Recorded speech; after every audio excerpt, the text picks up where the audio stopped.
Bohemian Rhapsody is an hour and a half long music video filled in between with a half an hour of bad dialogue and character growth that they try to do from Bryan Singer. And, if you're just looking for, Queen songs being performed by people that might kind of look like the original people, like, this film has a lot to offer. But if you're looking for a biopic about Freddie Mercury, that's not what you're going to get. I enjoyed the show. I write songs. Our lead singer just quit. Then you'll need someone new. I love the way you move on stage. The whole room belongs to you. Don't you see what you could be? No one will play us on the radio. We need to get experimental. So there were a lot of shenanigans involved with this film. First was, from the Borat guy. He was initially doing Freddie Mercury, and he wanted to have the famous scene where, one of his parties, he had a bunch of midgets walking around with trays on their head full of cocaine, and anyone could do a bump of cocaine off the midget's head. And they didn't want to go that route because they wanted to make it more about Queen instead of Freddie Mercury. So he left the project, and they got Rami Malek, and he does pretty well. But as a whole, it feels like some of the other biopics that are made by a couple of the people from the band, and it becomes tinted in their eyes. The victor made history. They put everything kind of to make them in a better light.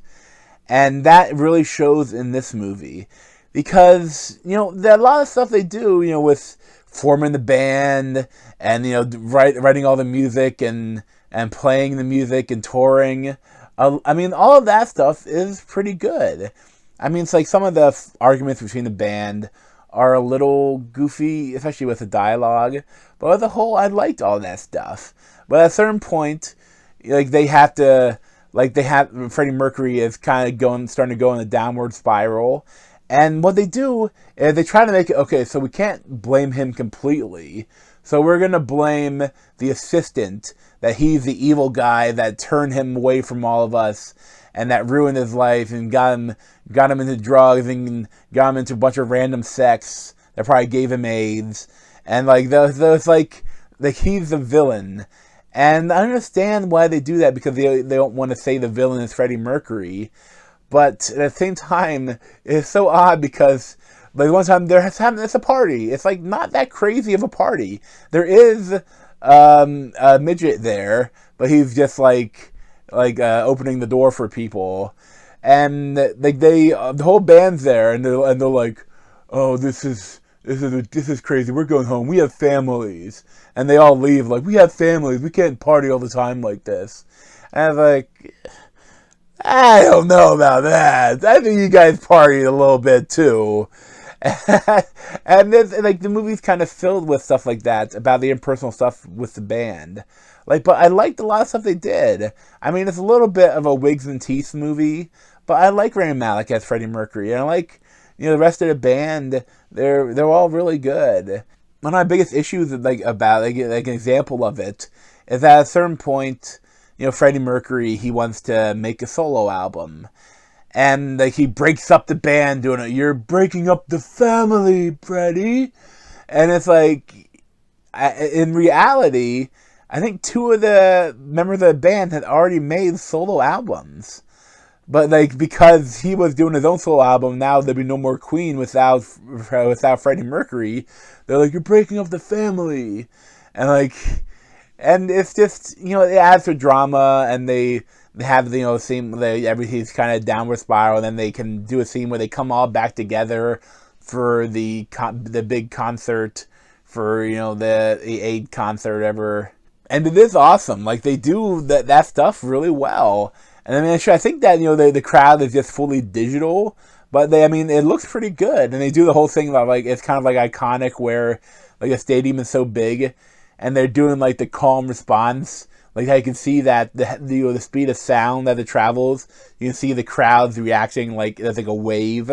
And obviously to make it sound good, no one can really sound like Freddie Mercury, so it is all lip syncing, but it's not very noticeable. The other time maybe it was sometimes with like the piano when it's just him, like you can kind of tell a little bit. But as a whole, I mean, he does really well with the lip syncing. And it's as a Queen movie, it's a pretty good Queen movie. But I think if you're looking for a biopic about Freddie Mercury, they don't deliver that really at all. Like it's all kind of like they get a little bit of it, but not as much as I probably would have liked. And they kind of skirt around a lot of stuff, and a lot of stuff just kind of pops up. Like, oh, we have to bring him in somehow. Okay, well, meet it. Then they do some stuff like that where it's kind of goofy. But at the same time, I liked a lot of it. I enjoyed it because I like Queen's music. So watching it, I enjoyed it. But I just don't think if you don't like Queen's music, like there's nothing here for this in this movie for you. And if you're looking for something other than like almost like a concert movie with people lip syncing to Queen music, like it doesn't deliver on that much other than that. But at the same time, I did really enjoy it. Like I probably give like a 7.5 out of 10. Like it is what it is, And I liked it, but I didn't love it. And it's just if you like Queen though, you're probably gonna love it. But thanks for watching. You can try the playlist on my head. Subscribe to me on that Z over there. Thanks.